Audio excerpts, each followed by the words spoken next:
Friends మనకి బీ5 ఎలా దెబ్బేసిందో చూద్దాం ఫ్రెండ్స్. అలాగే మనకు పండుగ రోజు కొద్దిగా స్మెల్ వస్తే ఒకళ్ళు దిగి చూసేది కూడా. చూస్తే మనకి ఎన్ని రోజులు వచ్చినాయి ఫ్రెండ్స్, మరీ చాలా ఎరిపి వచ్చినాయి. సర్లే ఆ రోజు బండి దొరకలేదు ఫ్రెండ్స్. నెక్స్ట్ రోజు చూద్దామంటే ఇదేమో మనకి ఏ1లో వచ్చినాయి ఫ్రెండ్స్. ఒక్కడు కూడా ఎరుపు రంగు తగలేదు. ఇప్పుడు చూడండి వైరస్ అనేది ఎలా ఉందో చూడండి ఫ్రెండ్స్. ఒకసారి ఆ దవడ ఈ దవడకి చిన్న చిన్న మచ్చలు ఉంటాయి చూశారు కదా ఫ్రెండ్స్. అది వస్తే స్పాట్ ఉంటుంది ఫ్రెండ్స్. దానికి ఎటువంటి మెడిసిన్ కూడా లేదు.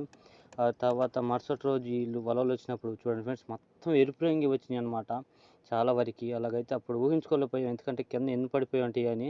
తర్వాత చూసేలేకి ఫ్యాన్ లాగేలేకి చూడండి ఫ్రెండ్స్, కొవ్వలు కొవ్వలుగా ఇదిగోండి కొవ్వలు కొవ్వలుగా పడిపోయి ఉండి చాలా వరకు దెబ్బేసింది. దాదాపు ఇదే 400 కేజీల దాకా లాస్ వచ్చింది ఫ్రెండ్స్. దీనివల్లే మనకి ఏ వన్ పోయినప్పుడు కూడా ఎంత లాస్ రాలేదు ఫ్రెండ్స్, ఎందుకంటే దాంట్లో అక్కడక్కడ ఎరుపుంది కాబట్టి అది ఎవరో తీసేసుకున్నారు.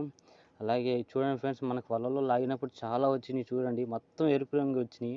ఇప్పుడు దాకా మా వీడియో చూస్తుంటే మా ఛానల్ని ఇప్పుడే సబ్స్క్రైబ్ చేసుకోండి friends. Please do subscribe, support చేయండి మాకు. Okay bye friends.